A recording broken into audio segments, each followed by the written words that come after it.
It was late at night, and the Sioux City Strangler was sitting on the pallet bed he'd created with an old rug that had been rolled up in the corner and a few patchwork quilts he'd found in the closet. He'd grabbed a cushion from the recliner to use as a pillow, but he wasn't ready for sleep. The crumpled wrappers of 2 burgers and an empty box that used to contain French fries were at his feet. He'd eaten all but one of the little apple pies, and he'd eaten them first. The cup of Coke was empty, and he was sucking on the ice cubes with the handheld radio pressed to his ear. It was too late for news, and he knew it. There wouldn't be any updates until tomorrow, and trying to fall asleep was the smart thing to do. That way, he could catch the early broadcast and see what, if anything, the Sioux City cops were up to. Instead, he opened the last little apple pie and ate half of it in a single bite. Diamond Girl by Seals and Crofts began to play out of the tiny radio speaker. The soothing soft rock hit just right, and the Sioux City Strangler could feel the tension fade from his body. He put his head down on the pillow, turning the volume down on the radio slowly, keeping it just loud enough to hear the words. By the time Diamond Girl had faded out and Long Train Runnin' by the Doobie Brothers began, he was asleep. Cool air blew in through the window, and the night was still and soft and quiet. A dog began to bark in the distance, and a train rumbled past, sounding a thick, reedy whistle as it went by. It wasn't enough to wake the Sioux City Strangler, though. He slept deeply, unencumbered by the chaos of the day or the sounds of the world around him. Not even the Vietnam nightmares would wake him that night.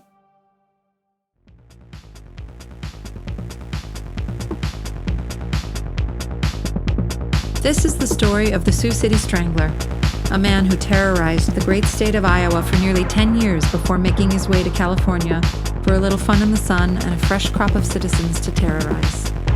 I'm your host, Mary Buckley, and you're listening to Sioux City Strangler, the podcast.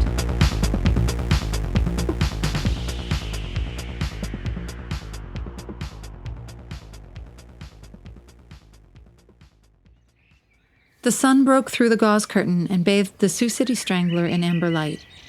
He woke up feeling refreshed, reinvigorated even, despite the night on the floor. A smile crossed his lips as he turned the dial on the radio to find some news. Almost as if the world had been waiting for him to wake up, the newsman with the outsized voice came on. Good morning again, Sioux City residents. The weather is going to be warm with temperatures into the high 80s today, so make sure you have somewhere cool to rest if you're working outside. In other news, I'm happy to report that a man named Ron Griggs has turned himself into the police, claiming responsibility for the murder of Andrea Olson. Apparently, Griggs was nothing more than a pervert with a crush and a screw loose. Sad, really. Hopefully this revelation will bring the Olson family some relief, as well as you, Sioux City resident. At this time, the police believe Griggs was also responsible for the body found in the Hyundai Hills Preserve just a few days ago. Good work, Sioux City PD. We all applaud you. That's all the news fit to print, and I've just read it aloud to you. Tune in again for an update on the hour every hour. The radio man signed off, and the old-time music that the old people in town loved took over. The slight smile on the Sioux City Strangler's face grew into a wide grin. Was he free? Did the foolish police force frame the wrong man to close the case? Did it make a difference? One body or two, this Griggs guy was going to go to prison for a long time. Feeling light and free for the first time in a while, the Sioux City Strangler got up and got dressed in a pair of jeans and a slightly rumpled soft yellow button-down. He slipped a pair of brown boots onto his feet over white socks. The house was still quiet when he opened the door, and he poked his head out to listen for any sign of movement. He walked silently down the hallway toward the only bathroom, instinctively stepping over loose boards and avoiding squeaky spots. He combed his hair and pushed it back with a dab of pomade from his dop kit. The hair on his face had gone from a mustache to a beard in the past week. He thought of his mother, who always said that only dirty men wore beards. He looked hard in the mirror. Maybe he did look dirty, but he liked it. It was the 70s, right? He put the razor he'd been holding in his hand back in his dop kit and zipped it.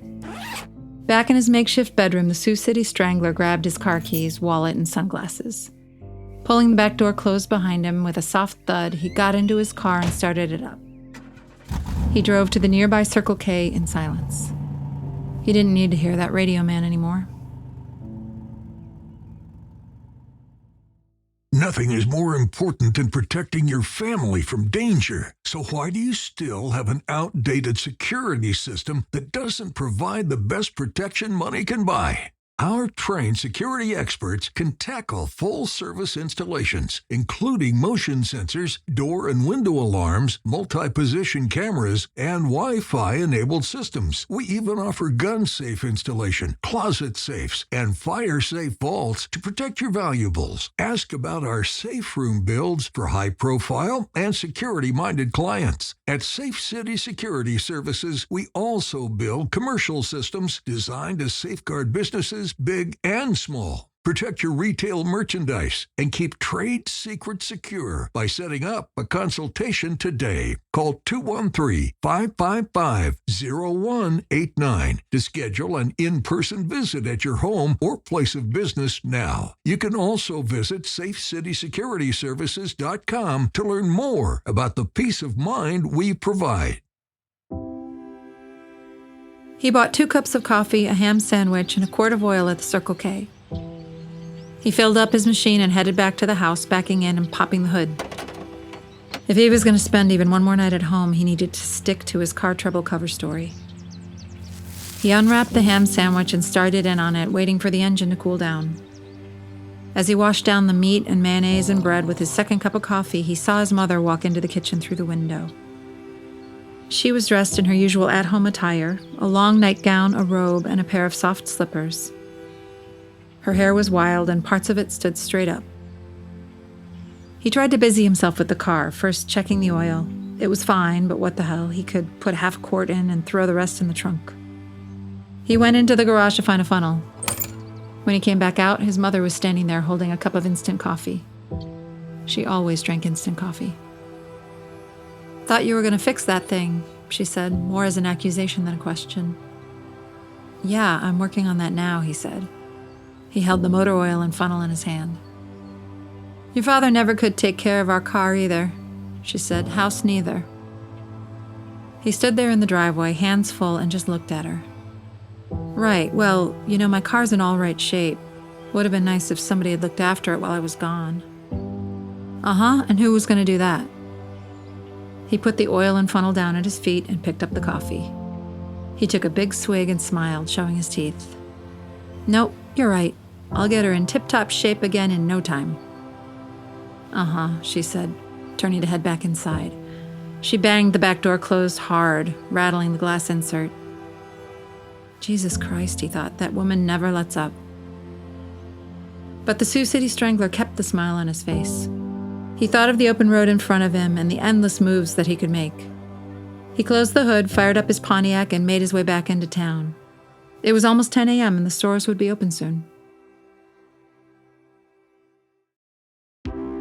The Sioux City Strangler walked into Edmund's Menswear with a big smile on his face and a cigarette in his mouth. A large man with short gray hair and a big brass belt buckle greeted him with a warm hello.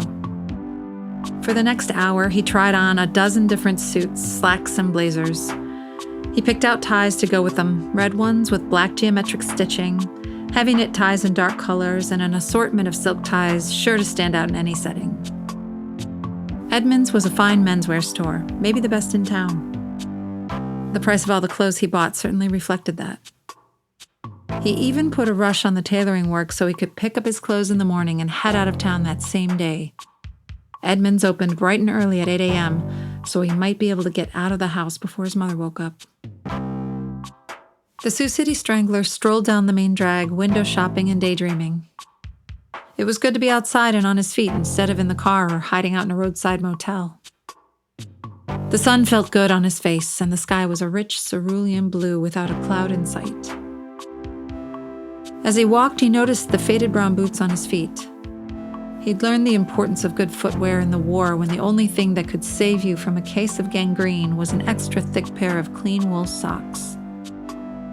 The bullets and bombs could kill you, but they'd do it quick. A bad case of trench foot meant rotting in the wet jungle until you succumbed to the infection or put your own barrel under your chin. He ducked into Fitzgerald's and perused the racks of loafers and brogues and dress boots.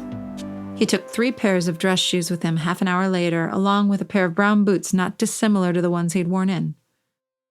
He wore them out with his old boots under his arm, Walking back to his car, he dropped them into a trash can in front of a drugstore.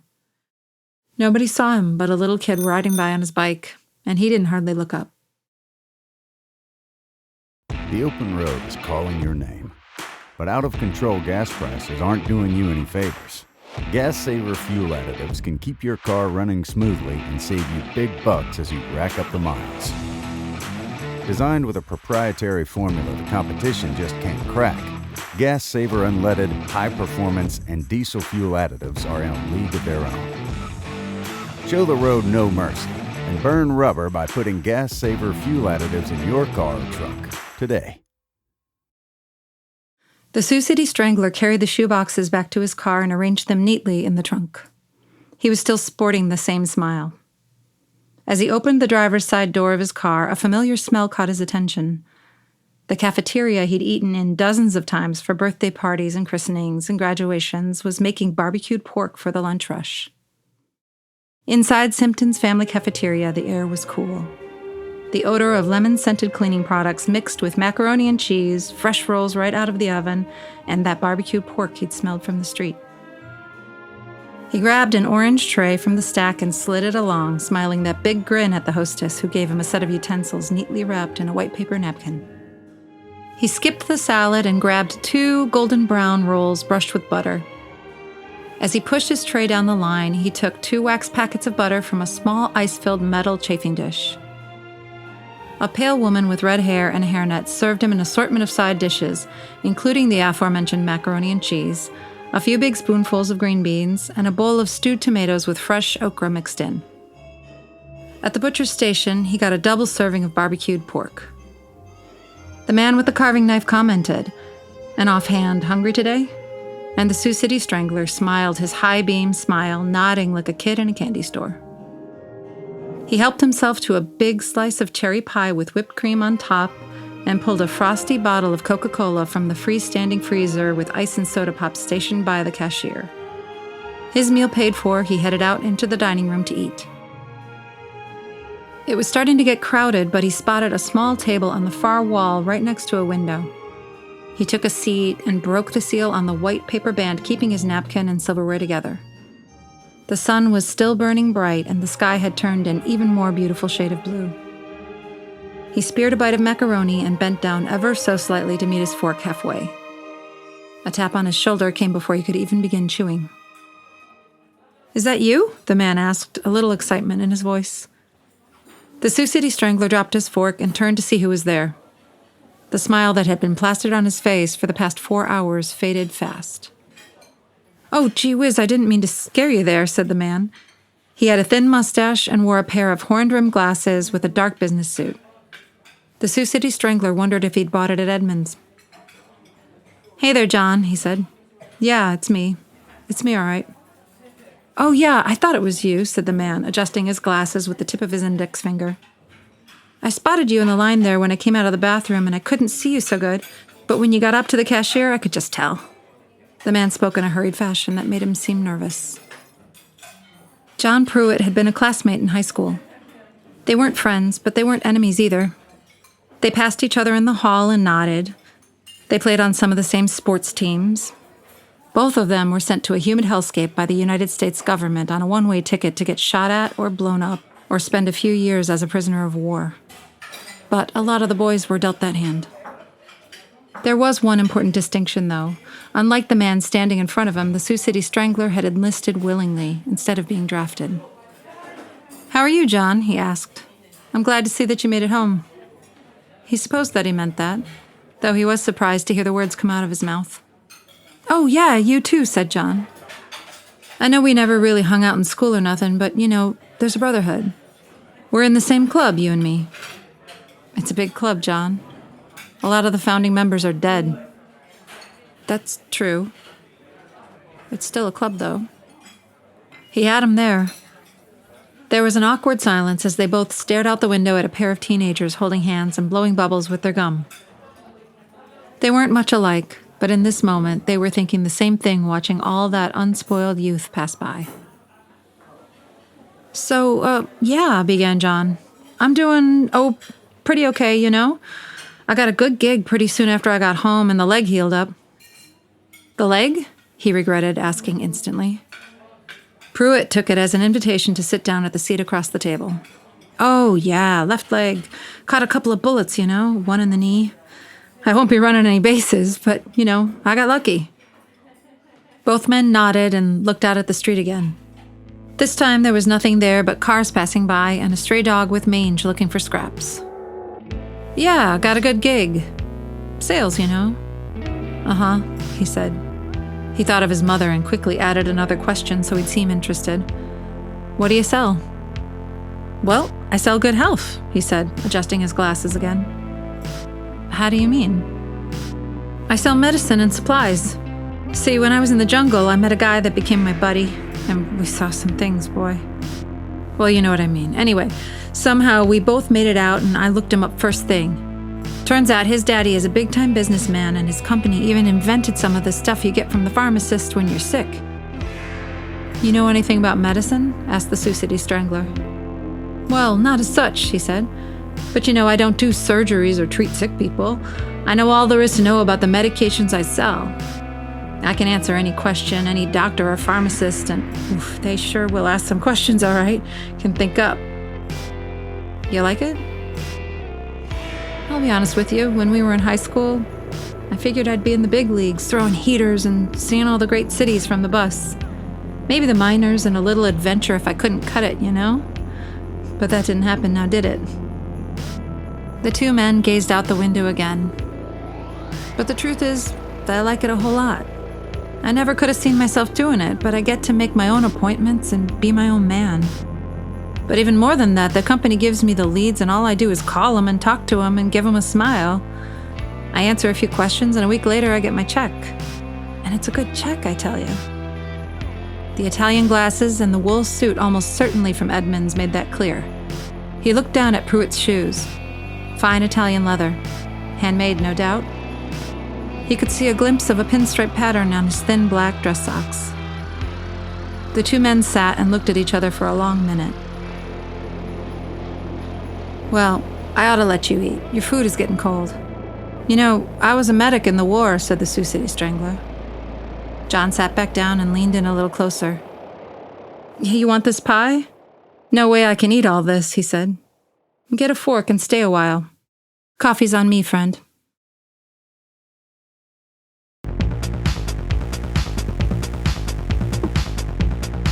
Sioux City Strangler, the podcast, is a Past Due production and was recorded in sunny Los Angeles, California at Past Due Studios. This episode was written by Christopher Chase Godwin. Theme music was written and performed by Michael Wegner. Additional music was written and performed by Michael Wegner, Christopher Chase Godwin, and Jeff Lynn. Dialogue editing services were provided by Janet Berry. Additional editing by Karl Weiss at Past Due Studios. Mixing by Tommy Singh. Audio mastering provided by Renee Rojas. Want to dive deeper into the Sioux City Strangler story? Visit SiouxCityStrangler.com and WeArePastDue.com to get your fill. You'll find killer merch like coffee mugs, pencils, notepads, posters, rolling papers, and a whole lot more. You can also join the Sioux City Strangler fan club to get exclusive updates and access to limited edition memorabilia. New fan club members get a coupon code for 15% off on any order from the Past Due store. We can't wrap up without saying thank you to our sponsors, Safe City Security Services and Gas Saver Fuel Additives, for helping us bring this episode to you. Protect your family, business, and vehicle with Safe City Security Services and Gas Saver Fuel Additives. Subscribe wherever you're listening to this podcast to hear episode 4 of Sioux City Strangler, the podcast, coming soon.